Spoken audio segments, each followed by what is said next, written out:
Good evening, everyone, and welcome to the August 8th meeting of the Ann Arbor City Council. If you are here for the Historic District Commission meeting, you will be sadly disappointed. The Historic District Committee meeting is downstairs in the basement, being held in the ordinary course. If you're able, please stand and join us for a moment of silence, followed by the Pledge of Allegiance. And briefly, prior to having our moment of silence, I'll observe that the community lost a community member of long-standing and good cheer in Ray Detter, who recently passed away.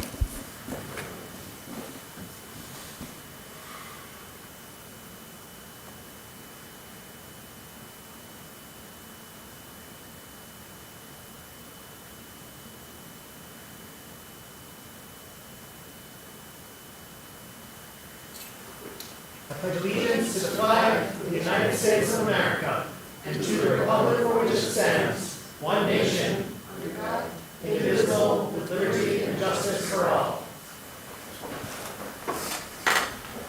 Would our clerk please call the roll of council? Councilmember Dish? Here. Councilmember Harrison? Here. Councilmember Song? Absent. Councilmember Watson? Here. Councilmember Medina? Here. Councilmember Ghazi Edwin? Here. Mayor Taylor? Here. Councilmember Iyer? Absent. Councilmember Ackman? Here.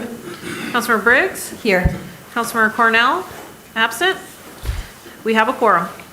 May I have a motion, please, to approve the agenda? Moved by Councilmember Ackman, second by Councilmember Briggs. Discussion of the agenda. All in favor? Opposed? The agenda is approved. Do we have communications today from our city administrator?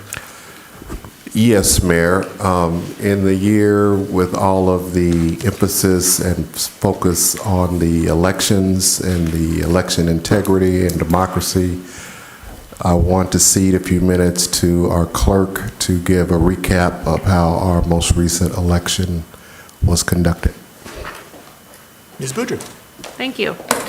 We did have a smooth August primary. There's no major incidents to report. I will say that approximately 24,000 votes were cast in the August 6th election. 1,706 of those, about 7%, were cast at our new early vote sites that were operational at the 3 library branches as well as at City Hall.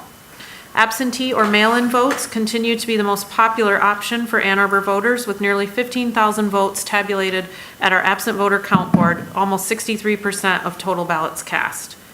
In person on Election Day represented about 7,300 votes, around 30%. We were excited to pilot an Election Day vote center at City Hall. This new vote center was the first in the state of Michigan, and it allows an opportunity for voters registering to vote on Election Day to tabulate their own vote on site. This is a change from previous same-day registration lines where voters had to vote absentee ballots for later tabulation. We expect this new vote center to be implemented on campus at the University of Michigan in November and will help streamline operations there as we have more same-day voter registration. Thank you. Mr. Dohoney? Thank you. We now come to public commentary reserve time. Public commentary reserve time is an opportunity for members of the public to speak to council and the community about matters of municipal interest. To speak at public comment reserve time, one needs to have signed up in advance by contacting our city clerk. Speakers will have 3 minutes in which to speak, so please pay close attention to the time. Our clerk or the time clock will notify you when 30 seconds are remaining and when your time has expired. When your time has expired, please conclude your remarks and cede the floor. Our first speaker today is Rita Turner-Shireen.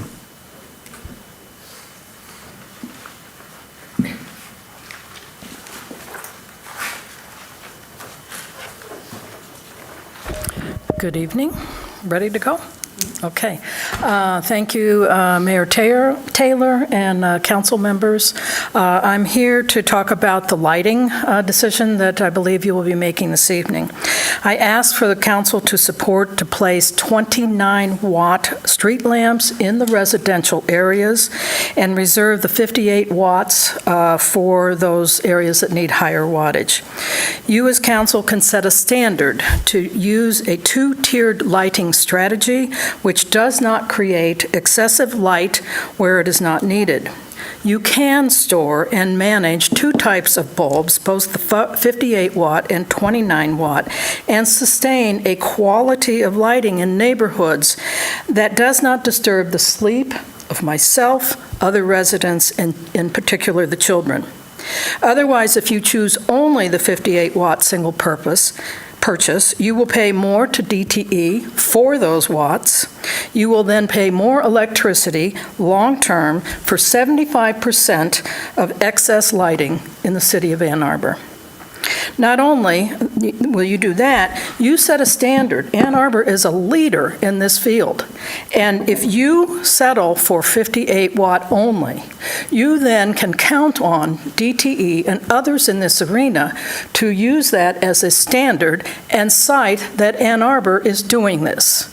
That then allows proliferation of excess lighting all over southeast Michigan and probably the rest of the state. So you have a choice, 58 watts or 29 watts, or both. And I ask you to consider doing both. We are capable, we are competent, we can handle this. So if you choose the easier route, expect that we will have a proliferation of excess lighting in our community and other communities around southeast Michigan. Or you can choose the two-tiered approach and be a leader in that approach. And I finally would suggest that will the 1 watt approach really be in keeping with SEMCOG's grant to reduce the carbon footprint in this city and in our region? So I thank you for that time, and I hope that you vote for a two-tiered approach to the lighting in our city. Thank you. Thank you. Our next speaker is Eric Gavenich.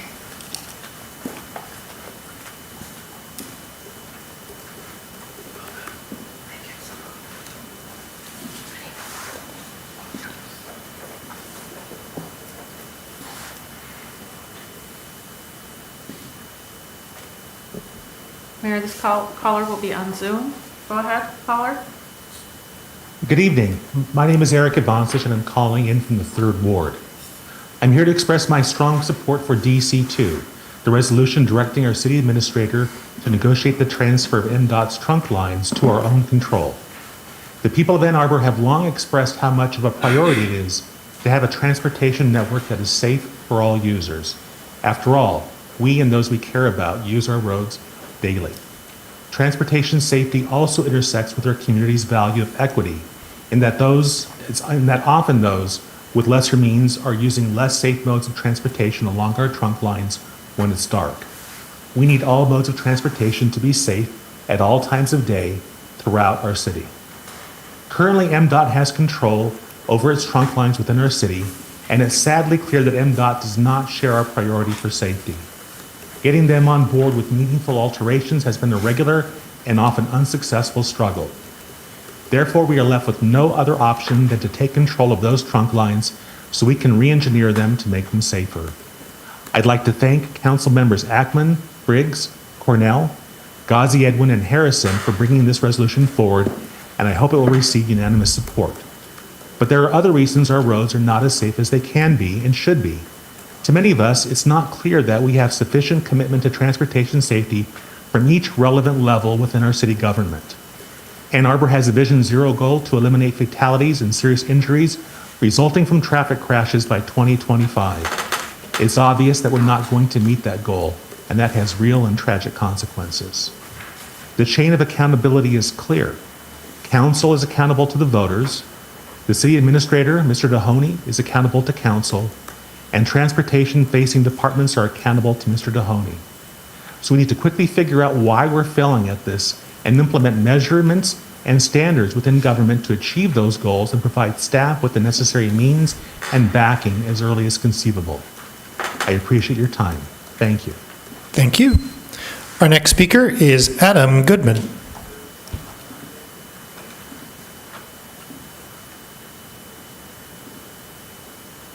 Adam Goodman is also joining us on Zoom. Go ahead, caller.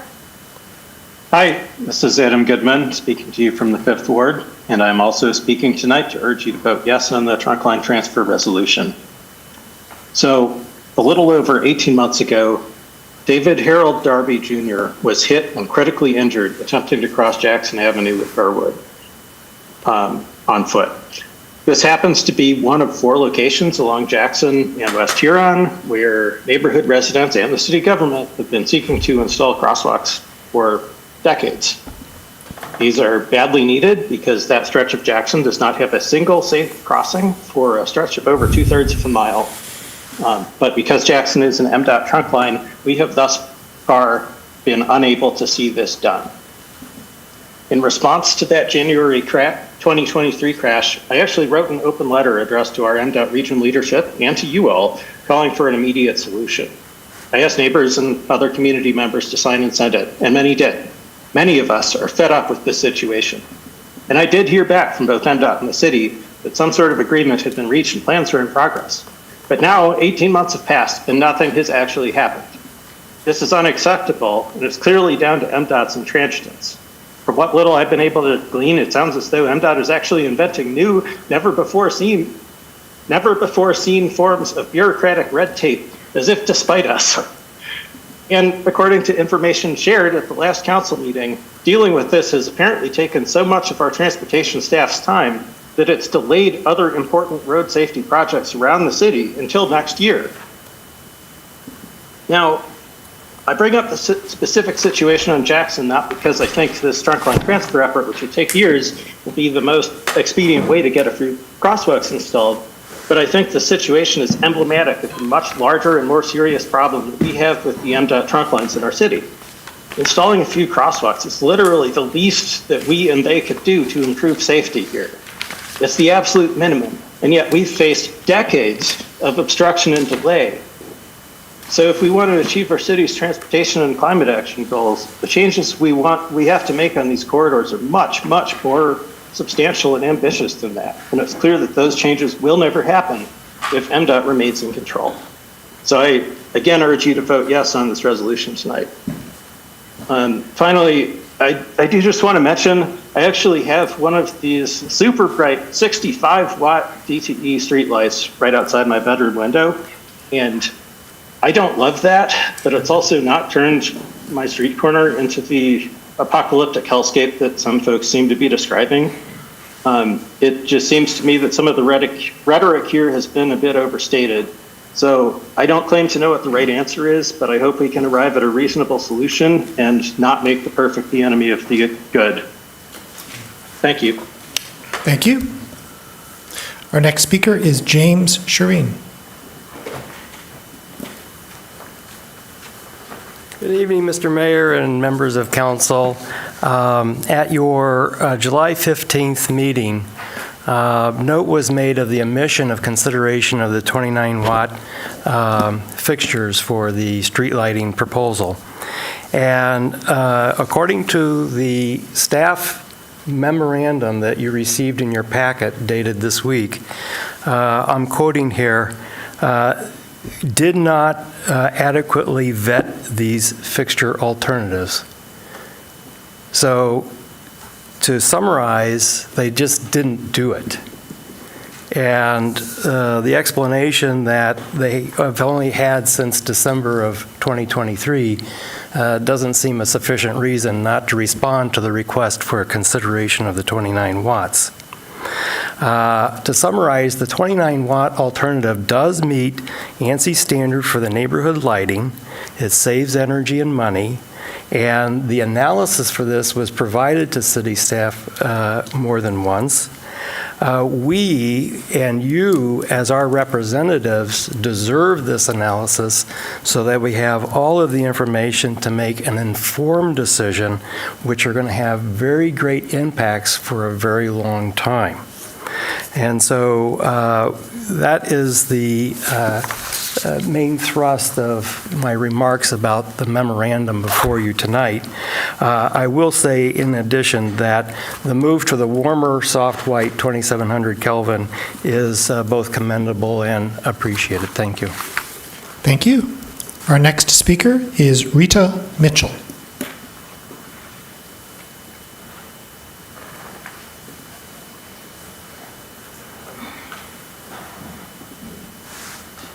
Mayor Rita Mitchell is joining us on Zoom.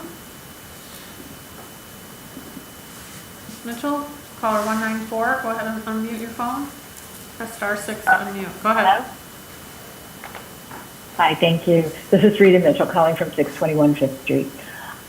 Regarding the demolition of city properties, which is CA10 on your agenda, I want to thank Council for identifying and funding the protection and repair of the chimney at 415 West Washington Street for the purpose of retaining it for near endangered birds, the chimney swifts that use it for roosting purposes. It's an important part of their migration pattern. Our urban landscape provides fewer and fewer opportunities to support wildlife, and this is a welcome action. Thank you. With respect to safety at 415 West Washington, I want to reinforce the point that the location is entirely in the Allen Creek floodplain, as indicated in the Phase 1 environmental assessment that was included in the resolution for tonight's action. Council received information from our recently retired floodplain manager, Jerry Hancock, who indicated that the site should not be used for human habitation. The increased risk of flooding related to the climate crisis means that we can expect more flood events. The city should avoid residential buildings in the floodplain for the safety of residents and for the emergency personnel who would be called into action in a risky location in the event of flooding. Shifting to DC1, the LED streetlights resolution. I ask Council to again defer action on the resolution and plan to implement 2 different LED light bulb wattages. We're experiencing the climate crisis. We should be working to implement the best actions for reducing greenhouse gas emissions associated with electricity for the long run and install the LEDs that use the least electricity where they appropriately support safety and health for people, wildlife, and plants. I appreciate the effort to include shielding with the lighting with installations. My understanding is that shielding will not reduce brightness, but it will redirect light, which can still disperse and add to sky glow. We have recommendations to use 29-watt bulbs in the residential areas where excess brightness is likely to cause most residential complaints. It's possible to head off such complaints by installing the 29-watt option in residential areas on the first pass of LED light bulb update. Let's do it right the first time. We don't have much time on the climate crisis clock. I ask Council to look into the cost savings of installing the 29-watt LED light bulbs and apply that amount to any necessary staffing requirements to support the management of 2 types of light bulbs. The likely amount of cost would be a fraction of the amount of $8 million that's proposed for the consent portion of tonight's agenda. So I hope you'll consider 30 that. seconds. And thank you. Thank you. Our next speaker is Robert Stencil.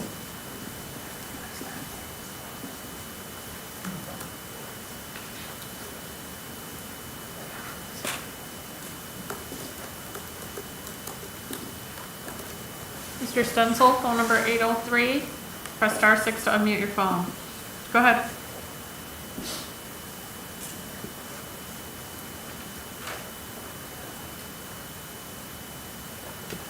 Caller 803, go ahead.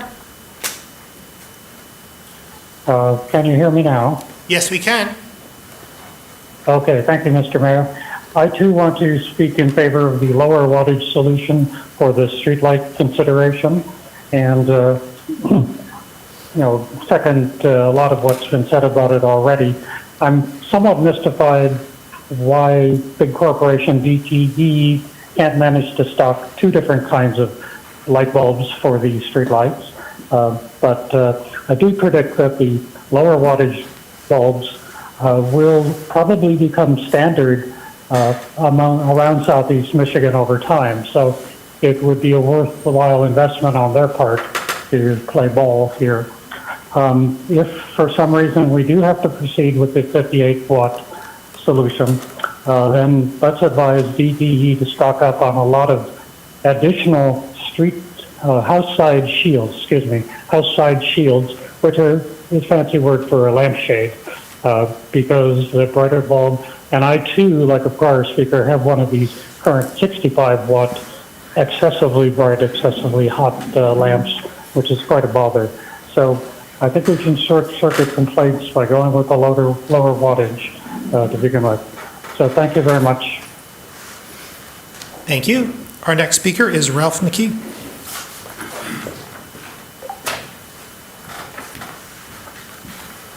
Good evening, Council. Ralph McKee from the 5th Ward. On DC1, I sent you a detailed email today. In summary, first, I commend staff for managing to get the grant money to do this. You can't go anywhere without that, and I commend staff for that. But staff's assertion that using two kinds of bulbs would require a full-time employee is implausible at best, and staff's failure to even consider potential offsetting cost savings due to lower power usage should stop a yes vote tonight. The first year implementing the program might require an intern or a contract employee, but since the bulbs are supposed to last at least 5 years, years 2 to 5 should have zero staff costs, zero. After that, even assuming that all the bulbs fail in the following 5 years, they'd only have to be replaced a few per day. That could be managed by having the DTE contractors contact the city monthly and opening the storage space for pickup monthly, at most a few hours a month, and ordering more bulbs. Not a full-time employee, not even close. I sent you rough calculations of potential lower power usage cost savings. I think it might be more than $50,000 a year, which would be a big financial benefit long term. Please ask staff to respond. I could be way off, but making a decision without knowing that number is beyond foolish. On CA7, this is yet another example of a big flaw in implementation of our best value policy. Two bidders on a $1.4 million contract scored a tenth of a point apart. Photo finish, 80.8, 80.7. ETM, the loser, outscored the winner, 21st Century, by 3 points on safety, 15%, on sustainability, 2 points, 20%, and on price by 1.9 points. Here, that represents $100,000. How'd this happen? 21st Century is a contractor who subscribes at no cost to itself to a union apprenticeship program. That's worth a whopping 7 points, enough to wipe out ETM's lead in all other categories, including price and safety. So we get to pay the extra $100,000. We've often been told that the apprenticeship program would result in better safety. Not true here. ETM scored better, a perfect 20. Does it provide other benefits? Maybe, maybe not. The workers on construction and demo contracts get paid generally the same based on the category of worker. ETM scored higher on sustainability too, but we still have to pay $100,000 more to the other contractor. I'm okay with tilting the tables a bit, but this is way past that. We need to take a long look at this policy. It's wasting big money. Does it rise to illegal discrimination against non-union contractors? I don't know, but I hope your attorneys are looking at that. I'm not anti-union. I was a union member for 8 years. I co-led an organizing drive and a negotiating committee and an all-or-nothing strike that we won. But best value should be for the whole city, not for just for the construction unions. Thank you. Thank you. Our next speaker is Kathy Griswold. Good evening. At recent meetings, I have discussed the possibility of a Headley override resulting in at least a 2 mil tax increase in Ann Arbor. I oppose any tax increase and will support my theory of a tax increase with the following.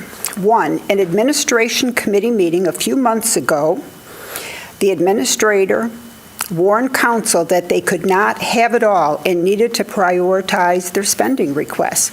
I have seen no evidence of fiscal responsibility. The proposal to take over the MDOT roadways will add a significant tax burden at a time when MDOT is focusing on pedestrian safety, and the MDOT pedestrian crash data for all of Michigan is better than the Ann Arbor pedestrian crash data. This means that the city has not released their data, but a private citizen reports that 2023 was the most dangerous for Ann Arbor pedestrians since 2014. And this is consistent with the Michigan State Police data, which can be found at Michigan Traffic Crash Facts. Given that we spent millions of dollars on pedestrian safety and saw no significant improvement over the state, we must take a closer look at our methodology. Number two, the DTE streetlight replacement. While this is not city funds, the negotiated deal is not what the public wants. We listen more to DTE than we do to our citizens. It is not consistent with our dark skies ordinance and will result in future additional expenses which will lead to new taxes when we replace the 58-watt bulbs in the neighborhoods. Number 3, an internal memo from the county administrator discusses the possibility of a Headley override to increase revenue in the county, even though our county spending has far exceeded the rate of inflation in recent years. In addition, I am very sad to know a pedestrian who was needlessly injured on our unsafe roadways because we will not address known problems. We know what the problems are. We don't report our data, and we don't correct our roadways. We have inappropriate lighting, inconsistent crosswalk signage, and poorly designed intersections, which are not corrected. Sorry, I'm getting a bit choked up. But you know, when you have a personal friend who is critically injured at an intersection that you complained about for 20 years, it hurts. Thank you. Thank you. Our next speaker is Matthew Dreisbach.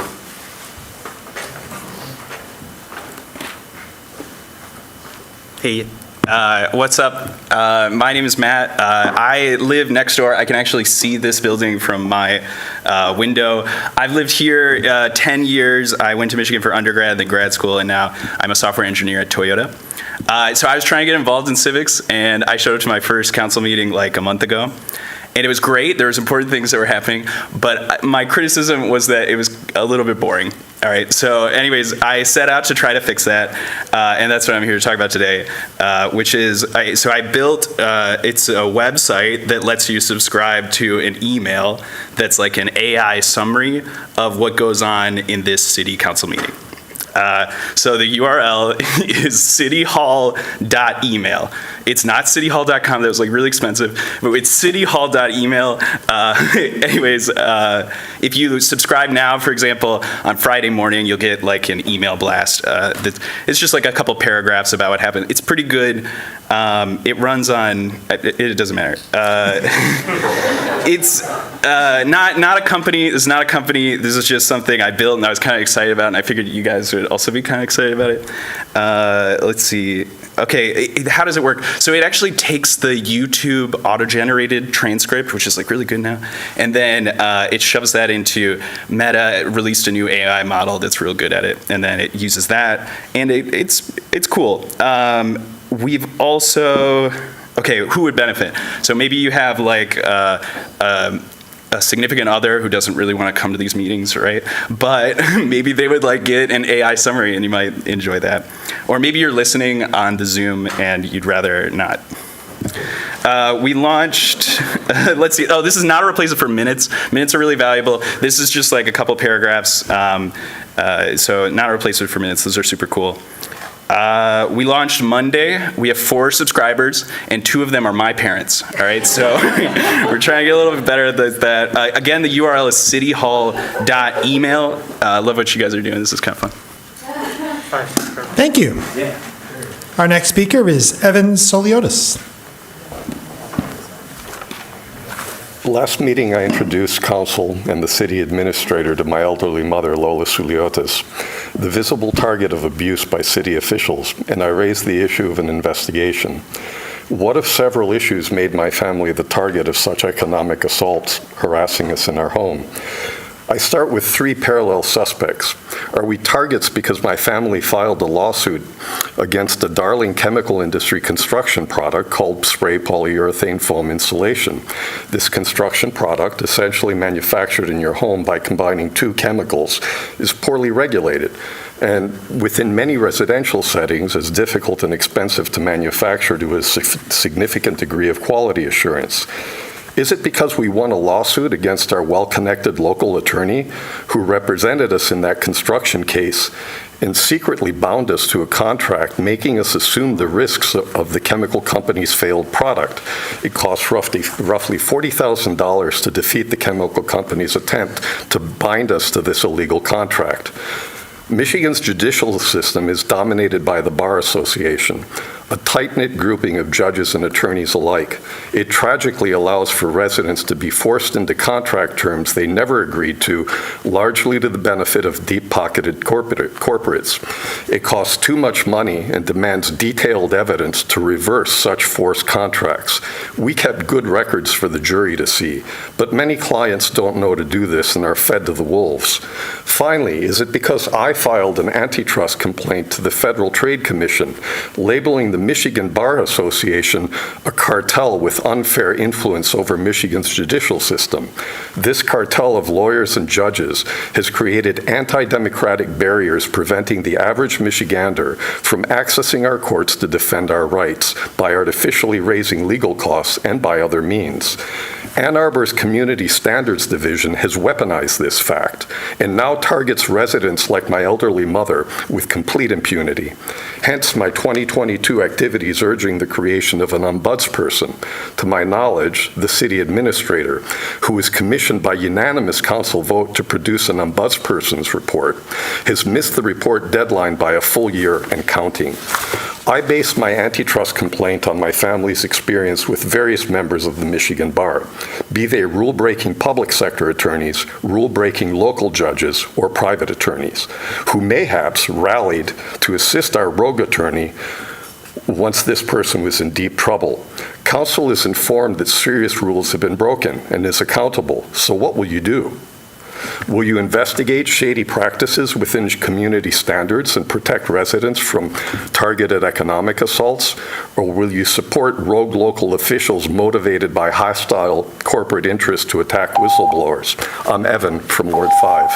Thank you. Are there communications today from council?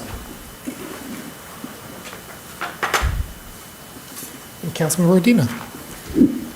Yeah, I just wanted to briefly thank the clerk and clerk's staff and all of the volunteers throughout the city for running another great election here in the community. And thanks for that report. I really appreciate it. Councilmember Watson. As part of my continuing commitment to constituent engagement, I'll be hosting a coffee hour on Sunday, August 18th at Sweetwater's on Plymouth and Green from 3 to 4:30 p.m. Looking forward to seeing you there. An update for residents following the Nixon Corridor Improvement Project. The City of Ann Arbor has posted a video and the proposed road design on the project page, www.a2gov.org/Nixon. Please review the materials and attend a virtual office hour or a virtual session to learn more about the project and ask questions. Virtual office hours will be Wednesday, August 21st, from 11:30 a.m. to 1 p.m. and Thursday, August 22nd from 7 to 8:30 p.m. There will also be a virtual session Wednesday, September 18th from 7 to 8:30 p.m. So once again, you can check the project page a2gov.org/Nixon for the Zoom link on the date of the event. Thanks. Councilmember Iyer. Thank you. I too want to thank the clerk for executing another flawless election here in Ann Arbor, and I especially want to thank voters of Ward 4 for the support in my personal election, and just say that I'm really excited to have that support and to be returning to council and continuing the great work that we're doing here. And I'm looking forward to continuing to work hard for all residents of Ward 4 in Ann Arbor. Councilmember Saul.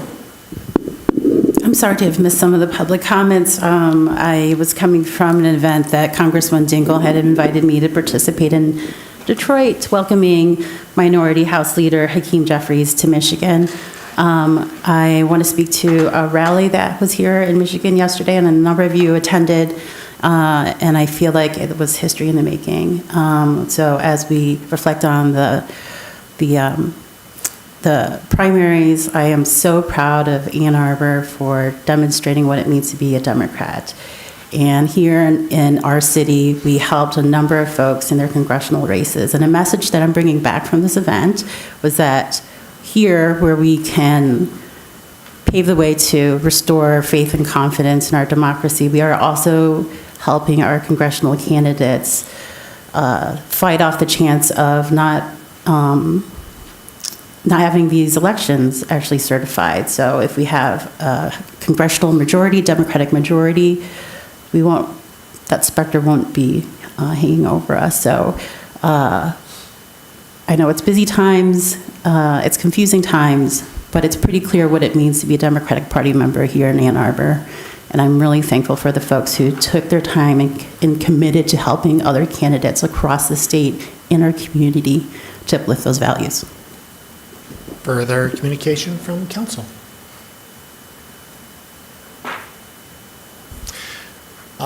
I would like to request confirmation of the following appointment that was presented to City Council on July 15, 2024, to the Zoning Board of Appeals. Patricia Lakowski, may I have a motion, please? Moved by Councilmember Rodina, second by Councilmember Watson. Discussion? All in favor? Opposed? It is approved. I'd also like to nominate the following appointment for approval on a one-step process to the State Street Business Improvement Zone. Amy Carbo, may I have a motion, please? Moved by Councilmember Ackman, second by Councilmember Iyer. Discussion? All in favor? Opposed? It is approved with 10 council members present, all voting in the affirmative, thus satisfying the 8-vote requirement.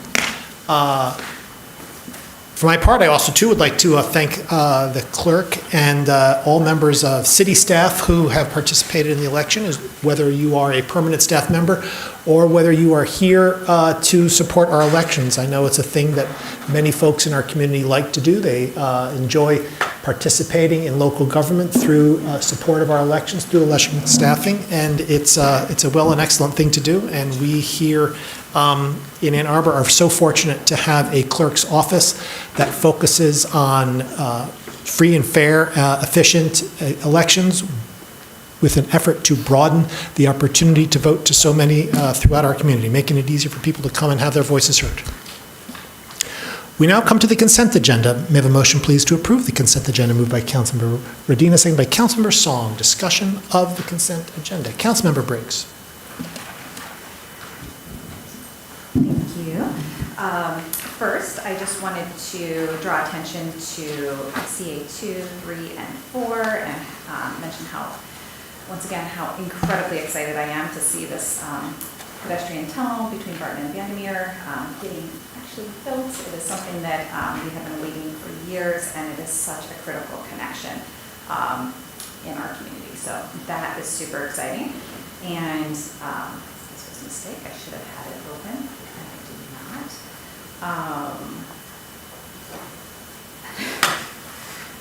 I wanted to read something about 415 West Washington. We've received a fair amount of questions about sort of ensuring that the chimney swifts are going to be protected there. And as one speaker mentioned, the demolition, this is being fully taken into account. The chimney, during demolition, the contractors will repair the chimney where necessary, but have been instructed not to disturb the chimney or the area around the chimney while the chimney swifts are inside it. And the staff has stressed the importance of chimney preservation at the pre-bid meeting with contractors, and we'll also discuss the means and methods at the pre-construction meeting with the contractors. So appreciate staff sharing a little bit more information with me about that, and folks can rest assured that that is fully being contemplated during this process. Councilmember Dish. I would also like to express enthusiasm about CA2 and the related items associated with building the Vandermeer Tunnel. And I just want to be really, just grateful to recognize the cooperation of the county and also the advocacy of the Huron-Waterloo Pathways Initiative, which is a grassroots group or resident group who've been wonderful on this issue as we know. I also want to say that I'm really excited about CA17. I am thrilled that we will make an RFP for the Net Zero Fire Station, which is a model project.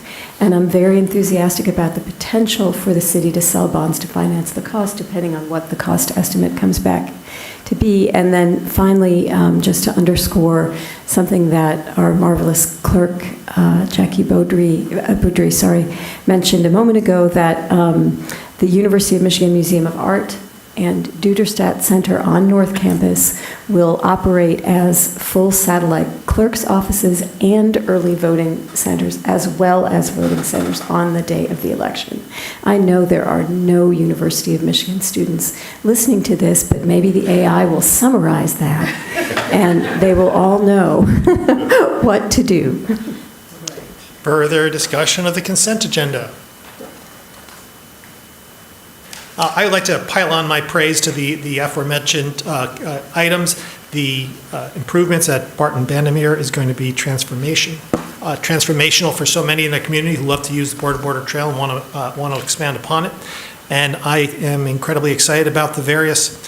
I mean, look, only in local government do you get excited about demolitions, but honestly, these are structures that have long been blights throughout our community. We've long looked to have something done with them, and the demolition of them is indeed a first and necessary step. And so I'm glad we're moving it forward here. Thank you to staff for getting that done. Further discussion. All in favor? All opposed? The consent agenda is approved with 10 council members present, all voting in the affirmative, thus satisfying the 8-vote requirement with respect to CA3, CA4, CA6, CA7,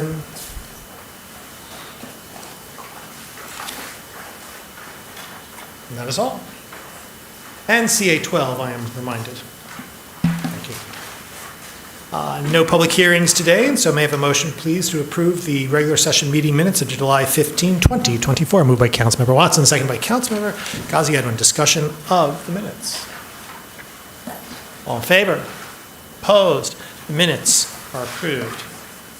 C1, an ordinance to amend Section 5.10.2 of Chapter 55, Unified Development Code of Title 5 of the Code of the City of Ann Arbor, rezoning of 59 acres in the Washtenaw Avenue, East Stadium Boulevard areas to TC1 Transit Corridor District. Moved by Councilmember Dish, seconded by Councilmember Watson. Discussion, please, of C1. Councilmember Dish.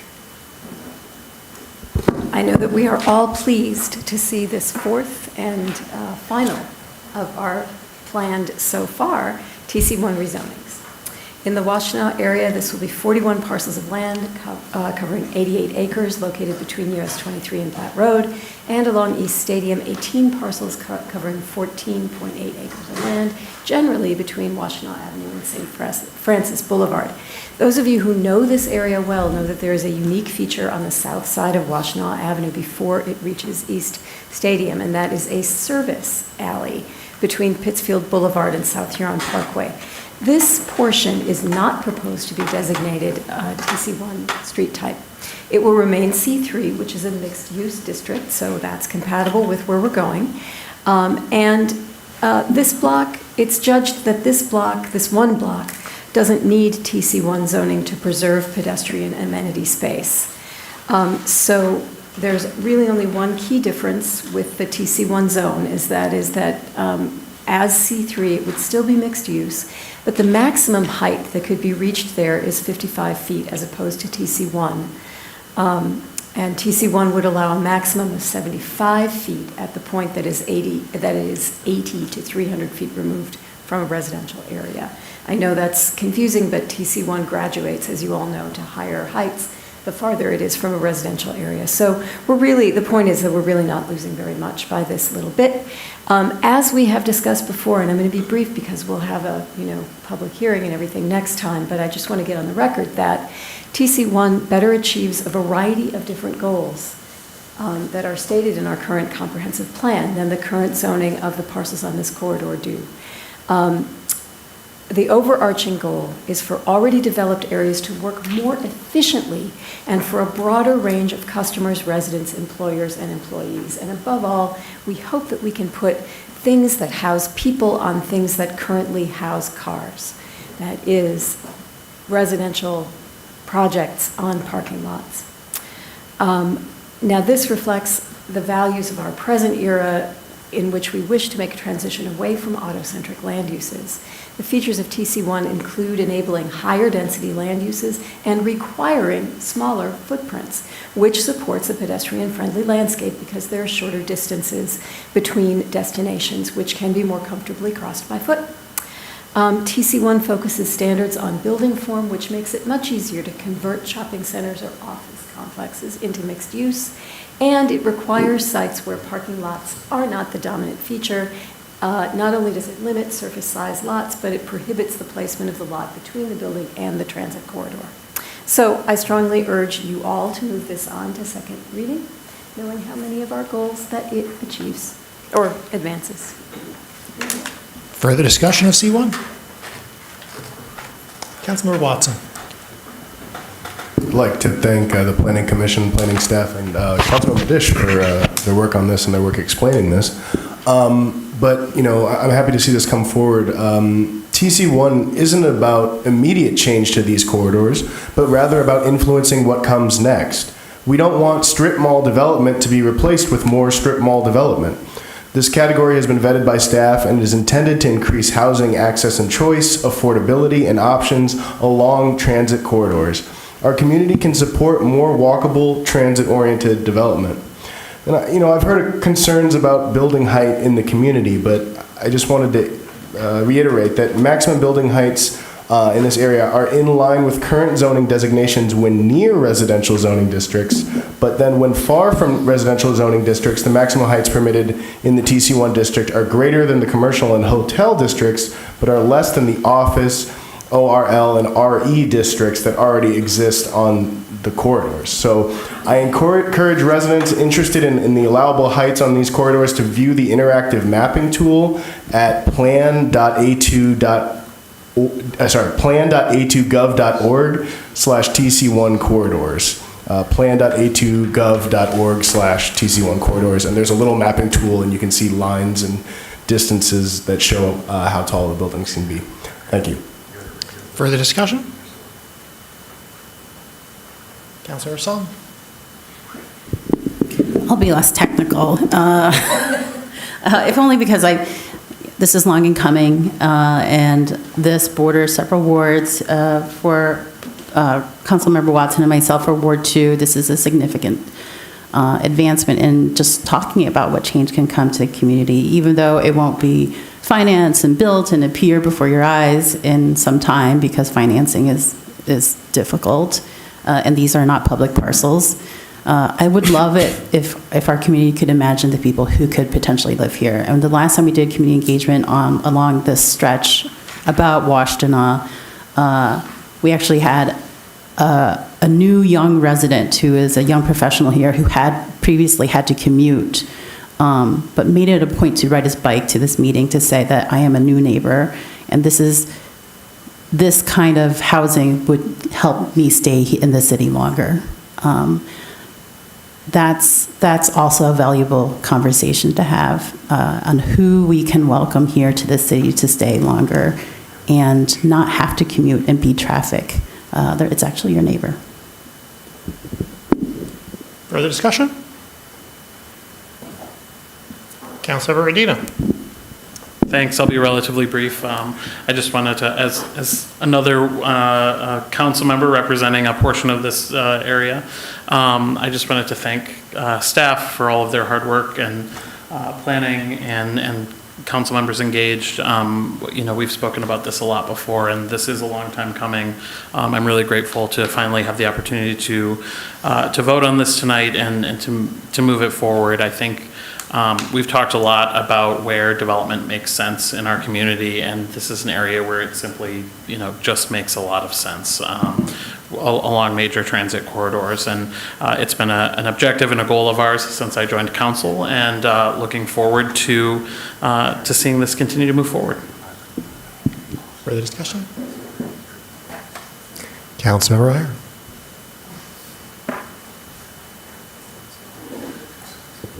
Thank you. I too will be brief because much has already been said, but I did want to just connect that, or make the point that this is not unique to Ann Arbor, this initiative, this transit-oriented development initiative.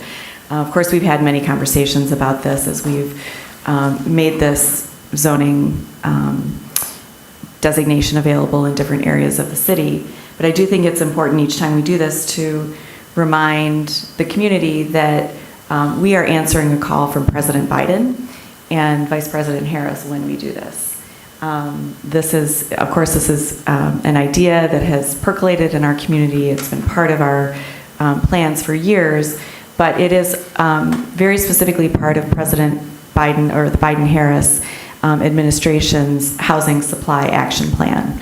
And so by enacting this in this area and in different transit heavy areas throughout the city, we are not only doing what we need to do to enable additional density where it makes sense throughout our city, but we are also answering the call of our federal leaders and I would say our state leaders as well. You know, Governor Whitmer's new tagline seems to be "Build, Baby, Build." Now that we're already fixing the damn roads, so this is important housing. We are in a housing crisis, and this is a great step that we can take to increase density in our city where it really, really makes sense. Thank you.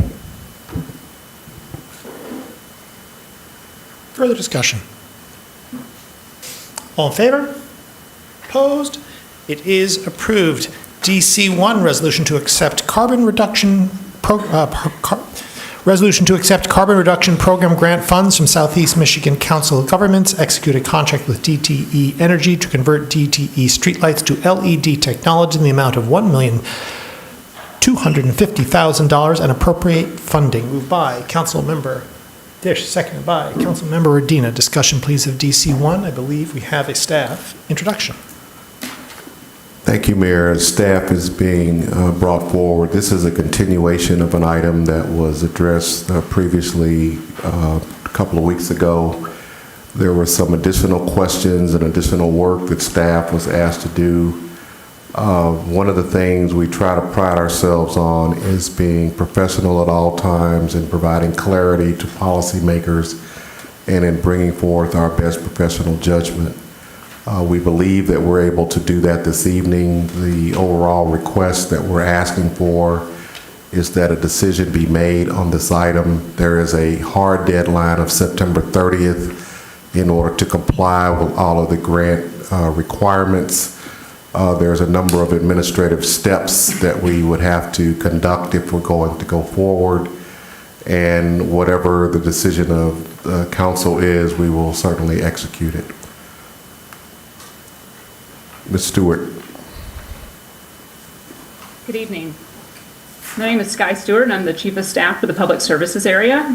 Staff received several questions related to the Carbon Reduction Program grant funds and the contract with LED to convert DT's remaining non-LED streetlights in the city to LED. Staff have provided some written response in the council agenda response memo on July 11th and in a staff memo attached to this item in Legistar earlier this week. I will now provide responses to additional 7 questions posed by council members in the last 2 days.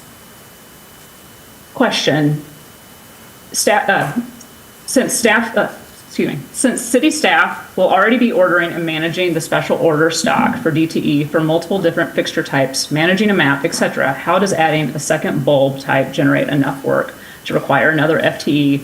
One of the benefits of LED bulbs is supposed to be longevity.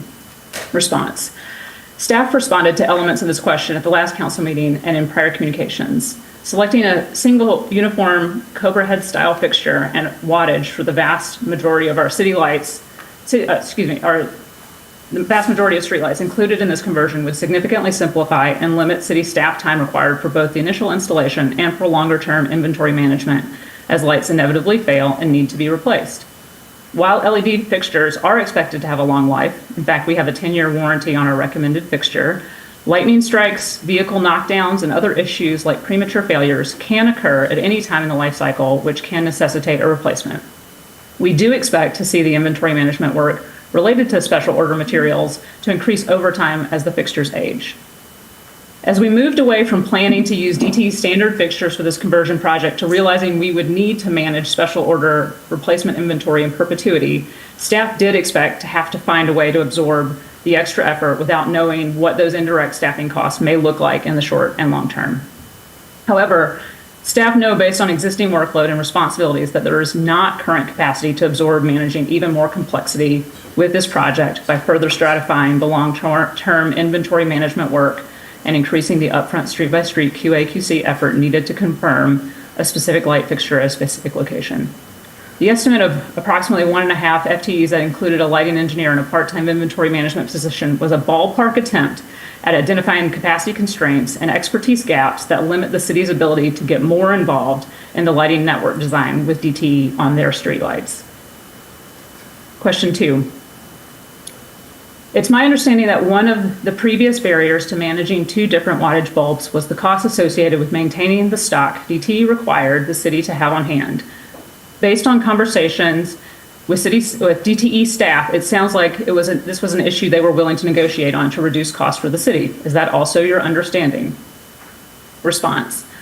Prior to bringing this item to council for consideration, city staff successfully negotiated with DTE to reduce their standard backstock inventory percentage for these special order materials from 10% to 2%, which represents a difference in needing to manage and find space for approximately 400 extra Cobra head fixtures at any given time to only needing to find space for about 80 extra Cobra head fixtures at any time. Side note, this could be like the difference in needing to rent or buy a shipping container to store 400 fixtures or versus perhaps utilizing an existing interior bay to store a couple pallets of fixtures. DTE agreed to this at staff's request, but did provide the caveat that while we may be able to reduce the amount of physical space and cost we need to store these fixtures, there is a greater risk that as inventory levels decrease, we may not have the right fixture in hand when an outage occurs, which would either slow DTE's responsiveness to outages or alternatively they could replace with a light with one of their standard fixtures that's in stock. DTE made no further offer specific to inventory management in our discussions with them. Question 3. What are the annual anticipated savings from converting to 58-watt, 2700 Kelvin bulbs across the city? What fund will realize this additional revenue? Response. In February 2023, at the time we applied for the grant, DTE staff estimated that this LED conversion project would result in an estimated savings of around $300,000 per year. This would be savings to the general fund. The bulk of the savings is due to the conversion from a less efficient light to a more efficient LED fixture. DTE indicated to staff that savings due to differences between LED fixtures, whether wattage or lumens, would be nominal. Question, staffing cost. Question 4. In addition, if an additional FTE is required to manage city lights, what would the anticipated salary be for such positions? Are there any special revenue funds that could be utilized to fully or partially fund this position? Are there other unmet public services needs that could be logically built into this role that would be benefit to the city that also could be funded outside of the general fund? Response. Other than identifying the likely staffing needs for a more robust co-management of DT fixtures, staff cannot provide a more specific answer or response at this time. The current recommendation before council does not include any new FTEs, and so no research or analysis has been done to estimate the salaries of those positions. Staff's prior responses to this type of question about staffing needs estimated, again, about 1.5 FTEs over time, and that was an attempt, again, at identifying capacity constraints and expertise gaps that limit the city's ability to get more involved in the lighting network design with DTE on their streetlights. Staff are not aware of any special revenue funds that could be used to fund part or all of any positions related to this work. Question 5. Postponement considerations. To meet the grant deadline, what is the latest council meeting by which council must vote to approve the grant if we wish to receive these funds? Response.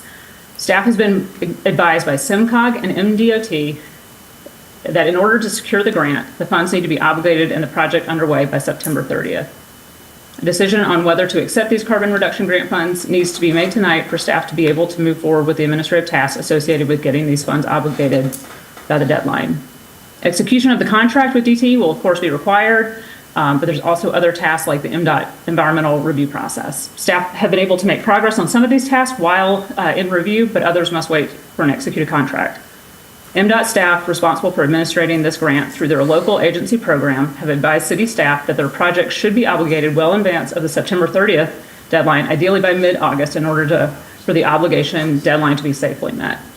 Any postponement in order to make further changes to the scope would very likely push us beyond the obligation deadline for these funds. Question 6.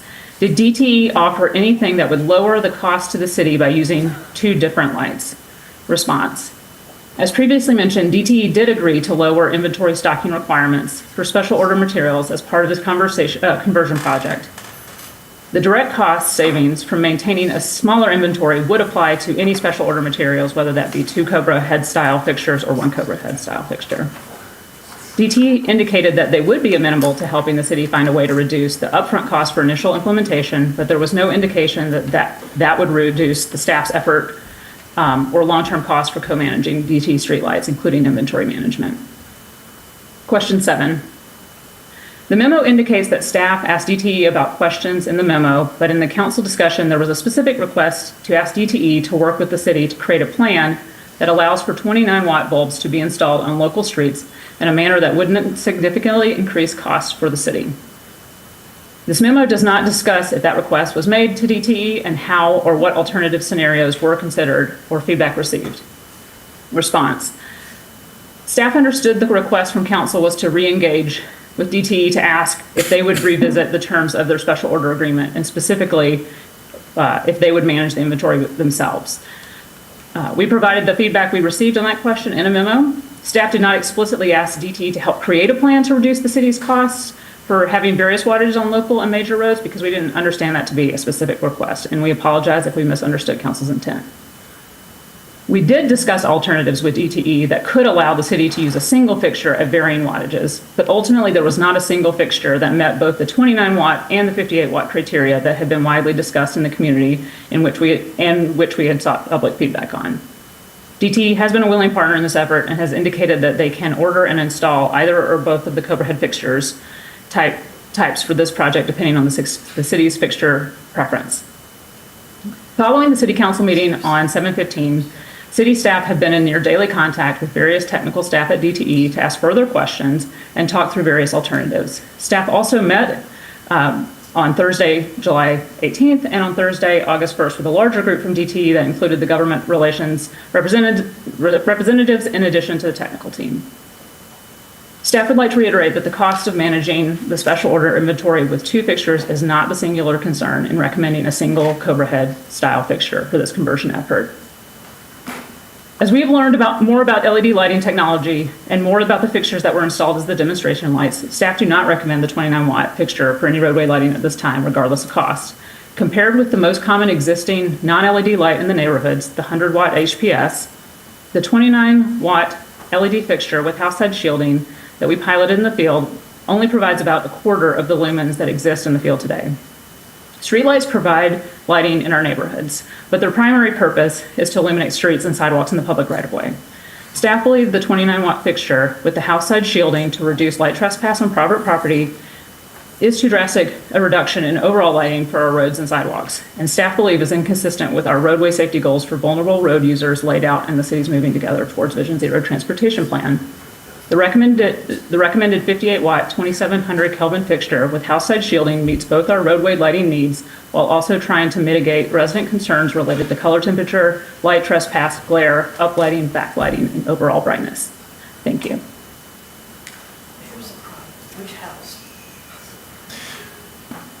Discussion, please, of DC, I should say thank you.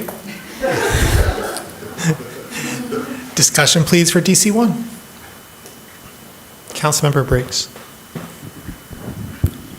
Let me start by saying thank you so very, very much. I know answering those questions were incredibly time consuming. I know that staff has been working a great deal on this since our last meeting and over the last couple of years. And so I appreciate all of the work that's gone in, especially in the last couple of days to make sure that we got all our questions answered.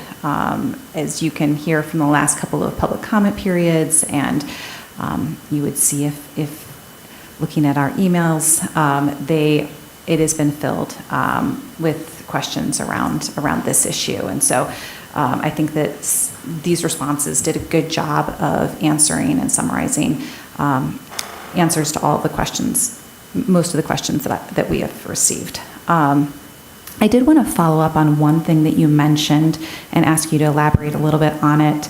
You mentioned talking with DTE and with negotiations around a single fixture with varying wattages. Could you elaborate a little bit on that? Yes. In our research, as we were talking with DTE about options, we did learn that there are in the newer versions of LED fixtures, sort of the newer generations of LED fixtures, there are these adjustable modules that can sort of, it provides some adjustment of the wattage for a specific fixture, and that sort of depends on the size of the fixture and its sort of intended use. And so we were looking to see if there was a fixture that could do both 58 watt and 29 watt. And there was not one that we explored that had that capability. So we did find that on the 58 watt that we have recommended, that there is some variation on that, and it can go as low as 48 watts, and it can go up to, I think, over 100 watts.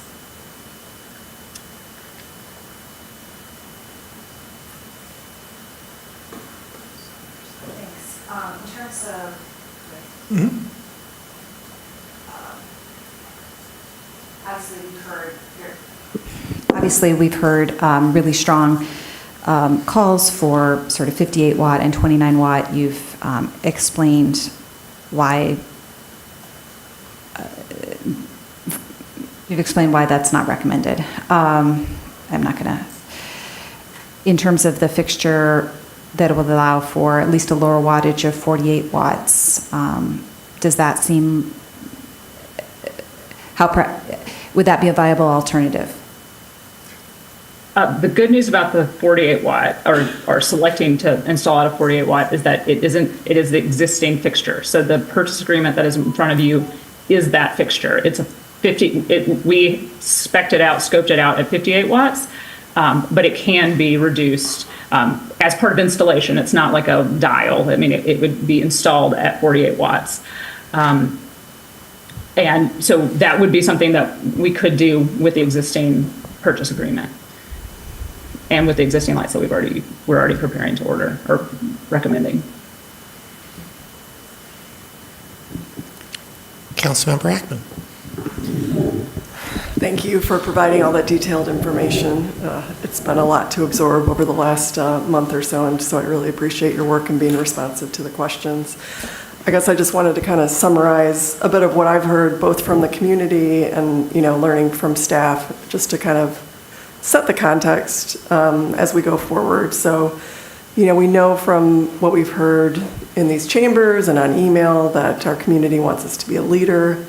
They care a lot about our dark sky ordinance. They care a lot about human health and quality of life. All the environmental concerns related to light. They don't want excess light. I think that staff working with the DTE, again, who owns the infrastructure, we have to recognize what's been accomplished. So while I understand, people bringing up the difference between the 29 watt and the 58, hopefully I got those numbers right because I keep mixing them up. The difference in energy cost, this grant is to reduce our energy from the current in a very quick way by transferring to LED. We have the improved temperature, and I guess this is the point that I want to hit on. It feels like our whole challenge behind this, the challenges with staff having to manage special stock light is because DTE doesn't stock this lower temperature light that it seems that they should be stocking. If this was something that they stocked and not a special order, I don't think we would be having this discussion. I think this would be much simpler, but they don't.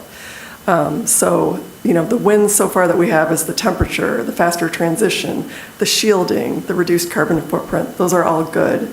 I'm still of the mind that we should be doing a lower wattage light on local streets. They're less wide, they're less trafficked. I think there's all kinds of reasons why you don't need the same amount of light as you do on arterials. But I also understand what staff is saying about the complexity of managing. So I guess I would like to hear from some of my colleagues as well. Further discussion?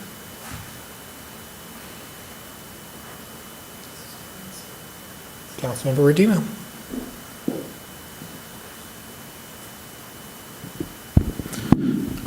Thank you, and I appreciate my council colleagues for some of their questions and statements as well. I tend to agree.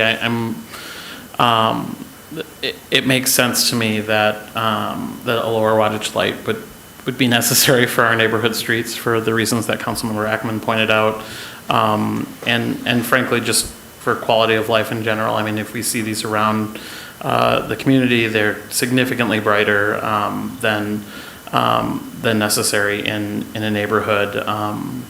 And I will also express, I think, a little bit of frustration. I know that Councilmember Briggs and I had the opportunity to have a conversation with a representative from DTE earlier this week where Councilmember Briggs, I'll share on your behalf, I guess, was advocating quite strongly for DTE to make a shift in terms of what their standards are. We're a community that's having this conversation about whether or not we want to bear the cost and the burden of making this transition, frankly, because this is an area where DTE should have made this transition already and should be setting a standard across their service area and hasn't.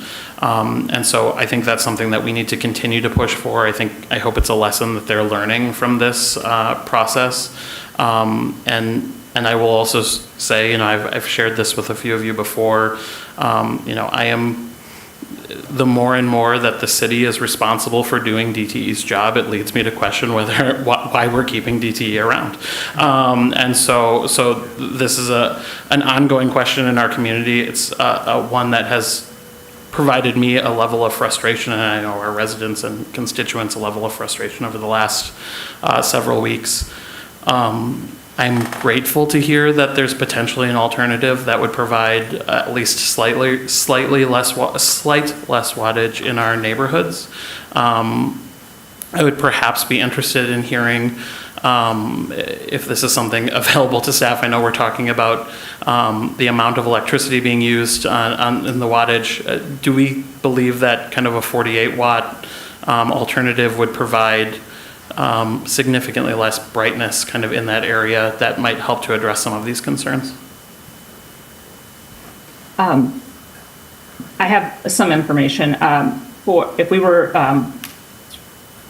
for the 58 watt fixture turned down to the lower setting of 48 watt at the 2700 Kelvin color temperature, the luminaire value of that would be around 6,000, which is a 20% decrease from the existing luminaires that are based on like the 100 watt light currently out there. With the shielding, with the additional shielding, that would drop down to around 4,900 watts, which would be a total of like a 34% decrease. So I would say, not an insignificant decrease in the amount of overall light, but certainly not as drastic as like a 72% reduction, which is what we saw with the 29 watt with shielding. Your second go around, perhaps. Further discussion?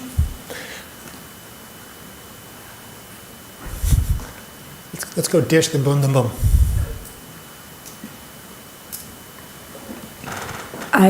I just wanted to express a lot of gratitude to staff for, first of all, the work that was done to secure this grant in the first place, and then the considerable energy that you've all put into negotiating or working with DTE might be a better way of putting that, to make sure that this suits as many of our community needs as possible.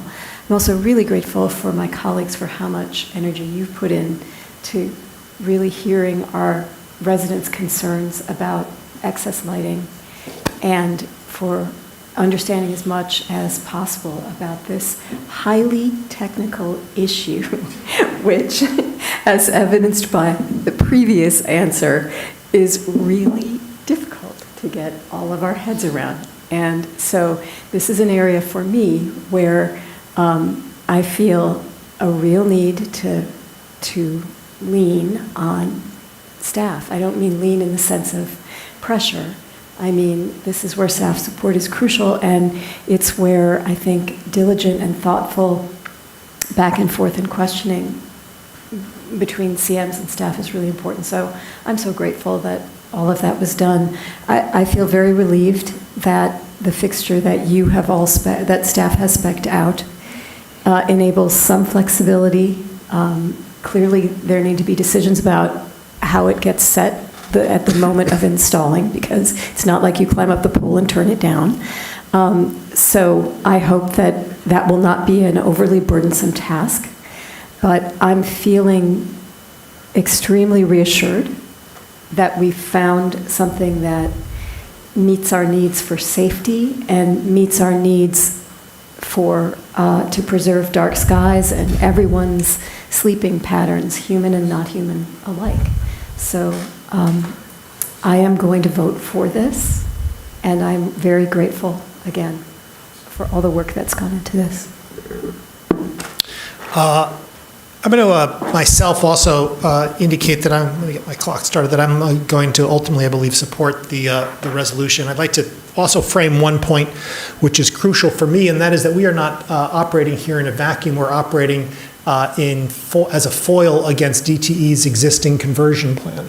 DTE's existing conversion plan will bring lights, LED lights, to the community that are materially brighter at a different color temperature and at a materially less attractive color temperature than is contemplated tonight.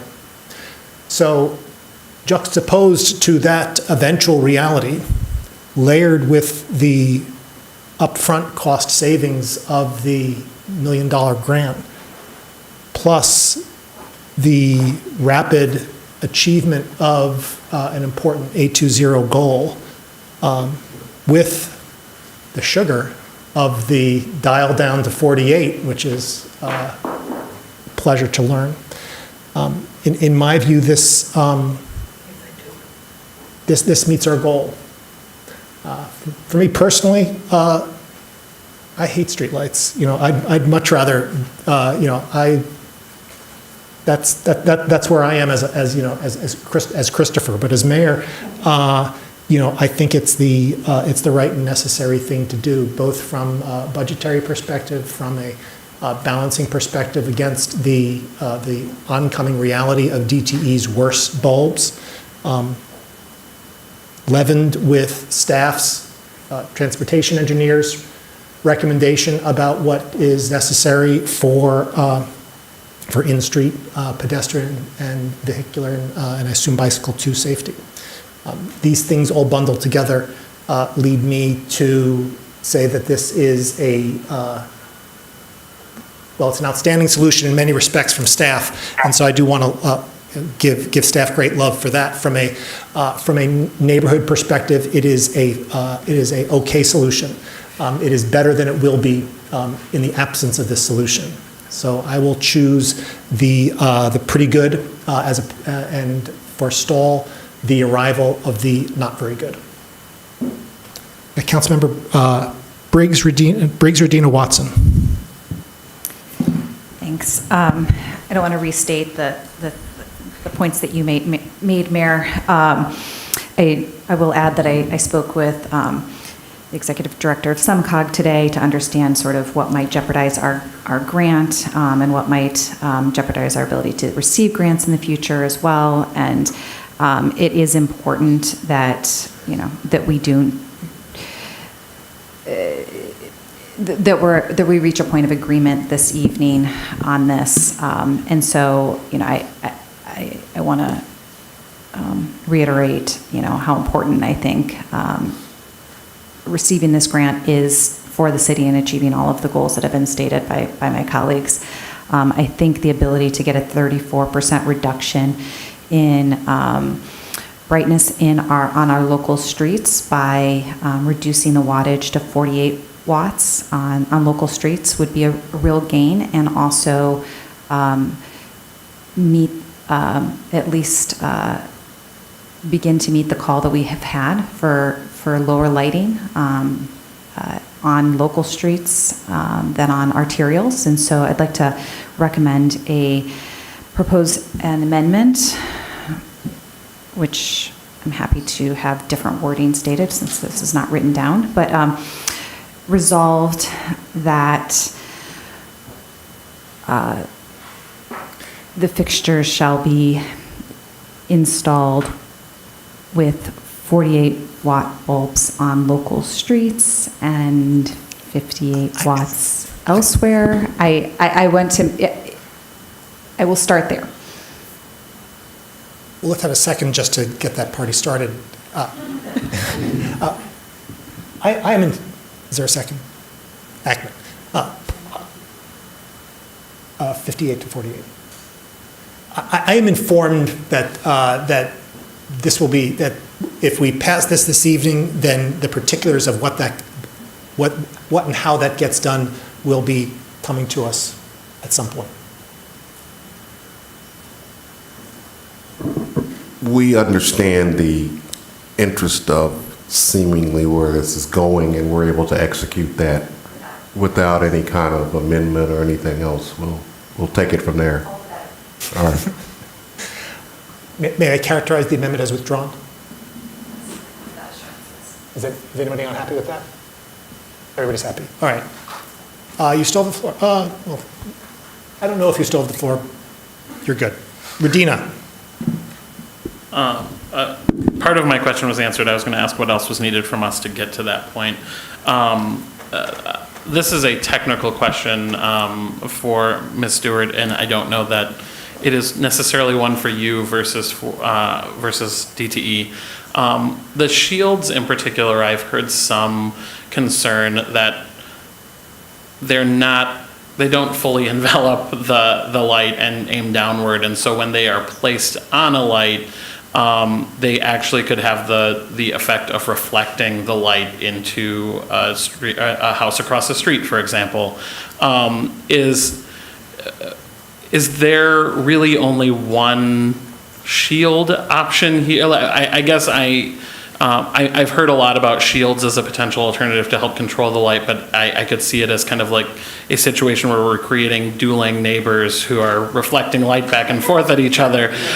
So what is the solution there? Is it potentially that it just was improperly applied in those situations? Yeah, I can take an effort at responding to that, maybe without too much technicality, which is that there, in our discussions with DTE and understanding more about the specific manufacturer's options for shielding for the fixtures that we've been looking at, they are these snap-in shields, which are different than sort of the old style like metal plate that might be wrapped around an HPS light. So it's sort of really like almost flush with the fixture itself. And most of the complaints that that the city has received around streetlights, and based on what we understand from DTE as well, most of the complaints that they received is about backlighting behind the light, sort of on the house side, because that is where the light trespass is most likely to go. So that's why we came to the agreement with DTE to install the house side shields no matter what as part of this. There are instances where there is some light trespass depending on the width of the road and different sort of configurations in the field where there might be less light trespass from the front as well. And there's a couple things that we have to consider when we do that. They do have front shields as a separate option, but that does sort of limit it, depending on the size of the road, the roadway or the right-of-way there, it could also like reduce the amount of light on the road. And so DTE has indicated that if that was a request that came from a resident, specifically for front shielding, they would engage with the city to make sure that like we were comfortable with the amount of like reduced lighting on the roads. But that would be sort of handled on a case-by-case basis. So the house shield is the one that we feel most strongly about, but there are other options should there be like individual issues based on sort of site-specific needs. Thank you. And how would a resident go about requesting that in a case-by-case basis? Yeah. Well, we will come up with a strategy with DT to make sure that as part of this, I'm certain there will be communications about the conversion project, what's in it as that process rolls out, and we will be sure to engage with DT to make sure we have a clear direction for residents who have concerns about light trespass beyond the house side shielding. So we will ensure that is included in our communications. Councilmember Watson. Hey, I appreciate the questions coming from the community, the members of the community who have come here in person, and also all the work done by staff. The question that I saw coming through, or that I've heard come up throughout this discussion is, something along the lines of how expensive can it be to have these two different types of bulbs and administer the system? And I looked at, I did some internet searching on this, and Grand Rapids actually studied this issue in 2019, and they came to the same conclusion. They confirmed that having two types of bulbs would be too costly from an administrative standpoint. They said it would cost $75,000 more in 2019, and that's, inflate that up, for the past 5 years. But also, they didn't even factor in the cost of FTEs, that was just on kind of storage and different things. So also when Grand Rapids did this study, they wanted to give their community the opportunity to test the different warmths of light, but they only tested bulbs at 118 watts. So that's double the option that staff is giving us. So we're looking at 58 watts, but they only gave people the option of 118 watts. And they ended up, even after their community engagement, they chose a 4,000 Kelvin coolness, while we're going with 2,700. So staff gave the community like a broader set of options to give feedback on. We're coming with something that's approximately half the coolness and half the wattage that Grand Rapids ended up choosing. So, I know this isn't perfect from a dark sky standpoint, but I think when you put it in the context of what other cities in Michigan have been doing, I do think that this was a progressive decision by staff in terms of the feedback they were asking for. And I agree with the fact that at the end of the day, we either accept this agreement or DTE eventually converts these lights to cooler and brighter options. Further discussion? Councilmember Song. Just a quick thanks to Councilmember Briggs for asking that question of what would put us at risk for asking for qualifying for future grants. That's come up to council before, where we declined participating in state funding for a sidewalk near a public school. And it's been a while since I think we've been able to pursue additional funding, not just we as a city, but also Ann Arbor Public Schools. So these decisions are made at the table, and the conversations that we have do have repercussions in future work. So I really appreciate that, that you anticipated those future consequences. Further discussion? Roll call vote, please, starting with Councilmember Watson.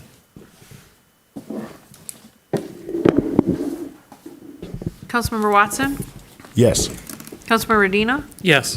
Councilmember Ghazi Edwin? Yes. Mayor Taylor? Yes. Councilmember Iyer? Yes. Councilmember Ackman? Yes. Councilmember Briggs? Yes. Councilmember Cornell? Absent. Councilmember Dish? Yes. Councilmember Harrison? Yes. Councilmember Song? Yes. Motion carries. DC2, resolution directing the city administrator to negotiate the transfer of all state-owned trunk lines within the city of Ann Arbor to the city of Ann Arbor.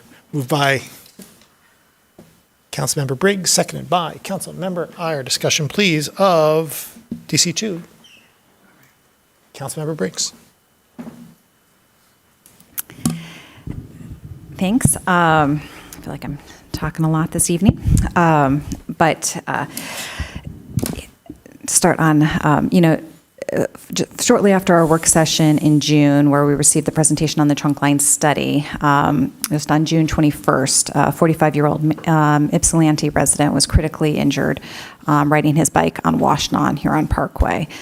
These are the real outcomes of having streets, dangerously designed streets. And yet people choose to bike for all types of reasons. It's more affordable, it's good for our health, it's good for the environment. But in some places of our community, it's significantly more dangerous. Washtenaw Avenue is one of those corridors that we know to be dangerous. It is listed as a Tier 1 corridor in our Vision Zero Focused Transportation Plan, and 4 of the most dangerous intersections in the city are on Washtenaw. Although they comprise just a handful of the city's roadway, 77% of crashes occur on Tier 1 and Tier 2 corridors. And all of the MDOT trunk lines are listed as either a Tier 1 or Tier 2 corridor in our plan. The first strategy listed in the transportation plan is to focus transportation investments on our corridors and intersections with the most serious crashes. So that's why I'm in strong support of beginning negotiations with MDOT to assume local control of these roadways. But beyond safety, Washtenaw, Huron, Jackson, and Main Street are important to our community for a whole host of reasons. If you drew a Venn diagram, it would be clear that advancing our walkability, bikeability, and transit goals are central to many of our top priorities: achieving climate neutrality, equity, community affordability, placemaking, economic development, and just being a nice place to live. So that's why we've prioritized these mobility options in so many of our plans. Unfortunately, we know from experience that MDOT hasn't been willing to actively partner with us to fix these dangerous roads. So it's time to do what other communities like Kalamazoo and Grand Rapids have done before us and take control of these important corridors. Earlier in the night, we talked about TC1 and being so excited about seeing what's happening on Washtenaw. That's true in other corridors. The reality is our land use goals are interconnected with our transportation goals, and we need these. We need Washtenaw to be a transit corridor. We need North Main Street to be a safe place to walk and bike.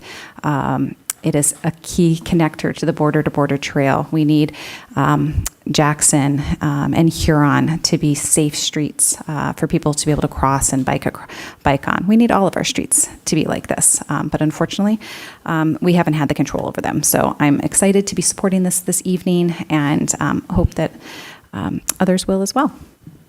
Councilmember Dish. Thank you, Mayor. Thank you, Councilmember Briggs. Since I moved here some years ago, I have fantasized about what North Main could become if it were not a 4-lane near highway. Because of course it is 45 miles an hour, but nobody follows that speed limit. And it is difficult for businesses to sustain themselves on that corridor, because it is not a pleasant corridor to be a pedestrian, and it is a terrifying road on which to be a bicyclist. So I am thrilled to see this resolution. I'm very grateful to my colleagues for bringing it forward, and I would like to be added as a co-sponsor. Thank you. Councilmember Ghazi Edwin. Thank you, Mayor. And I also want to just, thank Councilmember Briggs and Nachman and Harrison for all working on this and collaborating together on it. I just wanted to say a few words about how this is really, as Councilmember Briggs stated, about improving the safety and accessibility and mobility of some of our most dangerous streets in our city. I also think it's important to cite that, by engaging in this negotiation process, it's not necessarily a way to let the state off the hook. I personally hope that in this process, we can also advocate that the state both adequately engage with communities from the get-go and maintain the safety of trunk lines, which is in alignment with the state's own transportation safety and equity goals. And I also hope that, in cities such as ours, where the safety and maintenance has lapsed, that the state will help to compensate cities that are forced to transfer trunk lines and make their own improvements. Because we should also acknowledge that not all cities have the luxury of being able to even engage in a transfer of trunk lines, and improving safety should not be a privilege. So I'm excited to support this tonight, and I also think it's important that we continue to pressure the state and encourage the state to meet the goals of keeping trunk lines safe for all cities. Thank you. Councilmember Ackman. Thank you. Echoing what Councilmember Ghazi Edwin said, I don't relish taking on additional infrastructure. I would like MDOT to follow through on their own stated values of making the roads safe for everybody, but they're not, and those challenges have been noted, both at this table and by public commenters. People live on these streets. We want more people to live on these streets, and unfortunately, people are getting seriously injured on these streets. We have a statewide problem with crashes involving vulnerable users. I believe over the 2023, crashes and fatalities were down 2% in the state overall, but crashes involving vulnerable roadway users like pedestrians and bicyclists increased by at least 10%. So, we have a statewide problem that we need to address on all of our roadways. I look forward to this being the first step to making these roads more welcoming for everybody who lives, plays, and recreates around them. Councilmember Adina. Thank you, Mayor, and thank you to the sponsors for bringing this forward. I don't want to restate things that were said before, so I'll echo my appreciation for us to be able to start this conversation, acknowledging that this is likely going to be a long conversation. This is another one of those things that is not going to be a problem that's solved overnight, and it's going to involve a lot of conversation with the state. In that regard, and I apologize to the sponsors for not giving you the heads up. I did have a couple of conversations today with some of our state folks who are interested in this topic and didn't necessarily know we were moving forward with it yet, but given their roles at the state level, wanted to make sure that as we were having this, we were engaging them as potential partners and collaborators in this work. I know that State Representative Morgan is on the Appropriations Subcommittee. He's Vice Chair of the Appropriations Subcommittee on Transportation. I believe Representative Conlon is on the Policy, Transportation, and Infrastructure Committee, and I know that Senator Irwin's been engaged as well. And so I actually just shared what I hope will be a friendly amendment with the clerk and ask that she share it around, and would move that we add a resolved clause. Resolved, City Council directs the City Administrator to notify Ann Arbor area state legislators of passage of this resolution and to engage with them as appropriate to collaborate toward negotiating a transfer of state-owned trunk lines. Seconded by Councilmember Ackman. That friendly to the body? Friendly to the body. Thank you. That's all I really had. I just wanted to make sure that we were using all of the tools possible to move this forward. Thanks. Further discussion? Oh, thank you. Councilmember Song.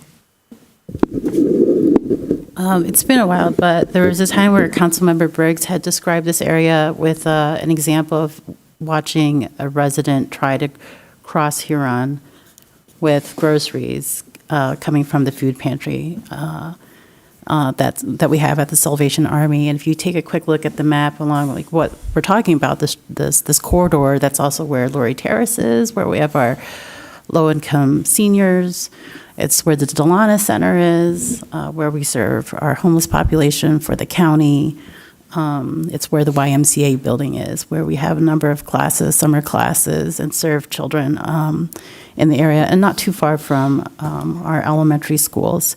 So if you want to visualize who this serves, it's serving our community members who live in an area where they expect it to be walkable to a number of services. And if we can improve this experience so that they can feel safe to experience these services, my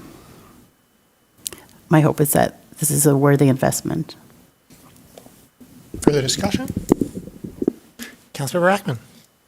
Thanks. And speaking to that, we got an email today from a resident on North Main Street who has a front row seat to the dangers of that area, and I'd just like to share some of what he shared with us. He's seen frequent utility pole collisions with trucks, dramatic crashes into sidewalks and lawns where he walks daily with his family, and frequent pedestrian collisions at Kingsley and Beeks. Frequent T-bones, rollover crashes near the Summit and Depot intersections. And again, he emphasizes the frequency and severity of these crashes, which he notes are fundamentally caused by design choices that prioritize rush hour traffic flow over any other concern. There's very little traffic on the street during most of the day outside of rush hours and special events. It's an extremely wide 4-lane design with no buffer for the curb, and it leads drivers to speed and also creates dramatic and dangerous crashes when they lose control. And he, in his words, we can't change this reality without changing our design priorities. He's lost confidence in MDOT. I think so have we. And so this is why we're doing this, for people who live and experience this daily. Councilor Briggs. I'm just going to add on to those personal account stories because I think it's important to just stress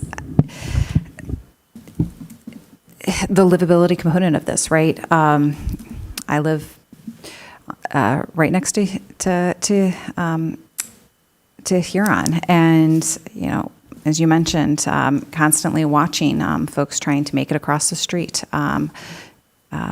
to get free food at the Salvation Army. But it wasn't too long ago that children were hit trying to get back from Slauson Middle School crossing the road. Just the other day, I was biking out along Washtenaw on my new exciting electric bike. And, I made it all the way out there on our lovely network of roads, get down Washtenaw and try to do the simple act of crossing the road at Arbor Land entrance. There's no way to do that as a pedestrian or cyclist. So I had to make an incredibly dangerous decision to venture across the street, and I'm here, but we know from the crash data that many people have not been so lucky on Washtenaw. Folks used to be shuttled across the street, and maybe they still are at Laurie Terrace to get across to the YMCA to work out. And so, I think these are real quality of life issues for our community safety, and I'm just really excited to see so much support for moving this forward. I know that Councilmember Harrison and I talked about definitely there's work that in terms of prioritizing on the policy committee. I would hope that we also move forward as Councilmember Ghazi Edwin said. The reality is that every city in the state deserves to have trunk lines that are safe. We don't really want to take control of these. We're not even talking about road quality right here.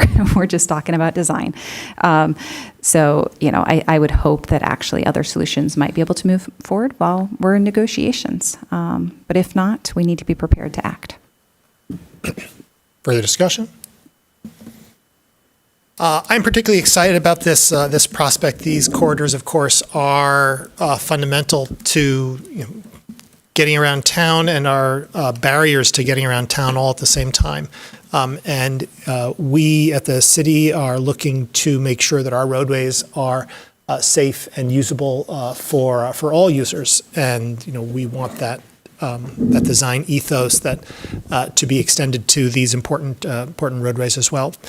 I will observe that a lot of this comes down to dollars and cents because these are expensive roadways to both maintain, of course, but certainly to accomplish the major capital improvements, design improvements that we're looking to realize.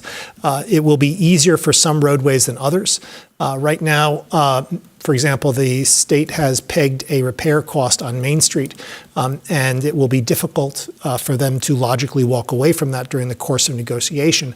They have not provided, because it's not in their work plan, a similar capital project budget for the other corridors. And so folks in the community who look to see that we are investigating a transfer of all corridors.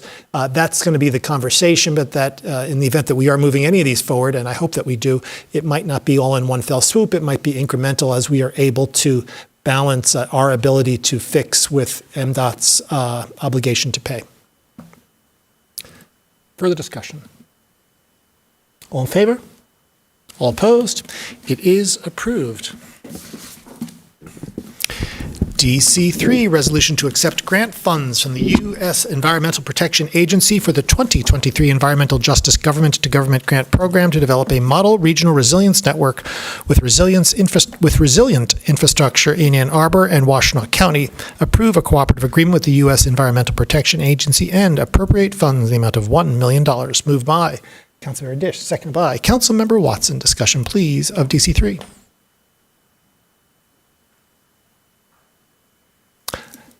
Councilmember Dish. Well, we don't want to let this go by without acknowledging that once again, we have our entrepreneurial staff seizing funds and bringing them into Ann Arbor to achieve our A20 goals. And so this is going to be a terrific step forward, launching a model regional resilience network. What is envisioned is really, I think, pretty cool because partnering with community-based organizations for 3 more resilience hubs in Ann Arbor and then a 4th in the county. So I love that we are thinking regionally about resilience as we must and leading in this effort as we are able to do. Councilmember Rodino. Thank you. It is rare that I think someone can more thoroughly sum something up than Councilmember Dish, but since I saw Dr. Stultz pop up on the screen, I wondered if she wanted to say anything about this, because I think that there is probably never a better advocate for our resiliency work. Very generous. We are really excited about this grant opportunity, which does everything that Councilmember Dish noted. It also doubles down on our continued commitment to acknowledging that climate change is here and now. It is something that we're experiencing. We saw it this week with increasing precipitation patterns falling throughout the region. We saw it the week before with heat waves moving through. And we're really intentionally trying to design systems throughout our entire county that help make sure that everyone, including our most vulnerable populations, are centered and taken care of in this work. So there will be multiple things in this grant. There are the brick and mortar resilience hubs. There's the network that we're building to make sure we have inter-county collaboration around resilience work. And then there are other things like a grant program where we're going to be giving out grants to nonprofits that are focusing on resilience. And we're going to start a resilience ambassador program through this as well. So I hope to come back to you in the not too distant future and share a little bit more about that program as it's getting its legs and work with you to recruit more community members to participate in designing what these hubs look like, engaging in the resilience network. But we're really excited to kind of get a little booster shot in the arm with our resilience work. So thank you for the opportunity. Further discussion? Councilmember Song. Summer taxes were just recently due, and I think, folks sometimes will reflect on our taxes and the millages that we've passed here, and I'm once again reminded that our 2022 community climate action millage is being put to good use through the work in this office. If we think about the millage as being an investment in capacity, long-term capacity to do long-term work, to affect long-term change, and being able to partner and qualify for federal grants at this level, thank you. You're moving the needle faster, and we can't move fast enough. Further discussion? All in favor? Opposed? It is approved. Thank you. Do we have the pleasure of a closed session today? No, thank you, Mayor. We have before us the clerk's report of communications, petitions, and referrals. May I have a motion, please, to approve the clerk's report? Moved by Councilmember Dish, second by Councilmember Ghazi Edwin. Discussion of the clerk's report. All in favor?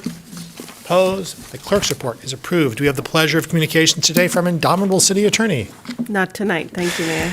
May I, in the absence of public comment overflow, may I have a motion to adjourn, please? Moved by Councilmember Dish, second by Councilmember Harrison. Discussion. All in favor? Opposed? We're adjourned.